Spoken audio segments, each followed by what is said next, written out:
ಕರ್ನಾಟಕ ರಕ್ಷಣಾ ವೇದಿಕೆ ಕನ್ನಡಿಗರ ಸರಹದಲ್ಲಿ ಸೋಂಪುರ ಹೋಬಳಿ ಅಧ್ಯಕ್ಷರು ಗಂಗರಾಜು ಅಂತ.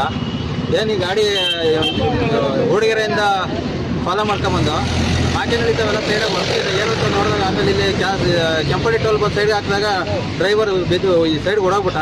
ಆಮೇಲೆ ನಮ್ಮ ಹುಡುಗರೆಲ್ಲ ನೋಡಿದಾಗ ಒಳಗಡೆ 9 ಹಸ ತುಂಬ್ಯಾರಿ ಕಂಟೈನರ್ಗೆ. ಎಲ್ಲಿ ಹಿಡಿದೆ ಇದು ಗಾಡಿ? ಕೆಂಪಳ್ಳಿ ಟೋಲಕ್ಕೆ ಸರ್. ಕೆಂಪಳ್ಳಿ.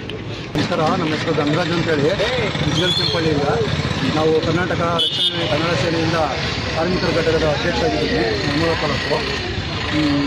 ಈ ಗಾಡಿ ಬಂದು ಒಂದು 9 ರಿಂದ 10 ಸ್ಕೂಲಿನ ಈ ಗಾಡಿ ತುಂಬಿಕೊಂಡು ಯಾವುದೋ ಒಂದು ಬೆಂಗಳೂರಿಗೆ ಮಾರ್ಕೆಟ್ ಸಾಗಿಸ್ತಾ ಇತ್ತು.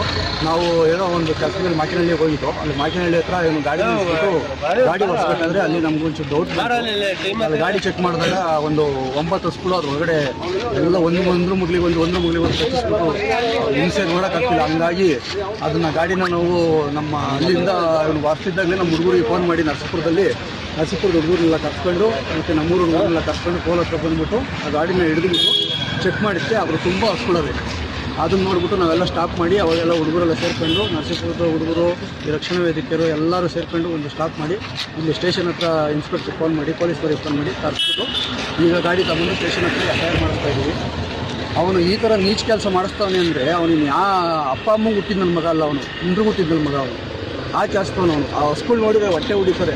ಆ ಥರ ಸ್ಕೂಲ್ನ ತುಂಬ್ಕೊಂಡು ಹೋಗ್ತಾವನು ಅವನು ಅಂದರೆ ಅವನು ಜೋರಾಗಿ ಮನುಷ್ಯ ಅಲ್ಲ. ಅವನಿಗೆ ತಾಯಿ ತಂದೆ ಇಲ್ವಾ, ಅಪ್ಪ ಅಮ್ಮ ಇಲ್ವಾ ಅಂತ ನನ್ನ ಮಗ ಅವನು ಅಂಥವನು. ಈ ಅದು ನೋಡಿ ಆ ಗಾಡಿ ಒಳಗಡೆ ಇರೋ ಸ್ಕೂಲ್ ನೋಡಿಬಿಟ್ರೆ ನೀವು ನಿಮಗೆ ಕಲ್ಲು ಕಿತ್ಕೋತದೆ. ಆ ಥರ ತುಂಬ್ಕೊಂಬಂದವನು ಜನಗಳನ್ನ ಈ ಕೆಲಸ ಮಾಡೋಣ.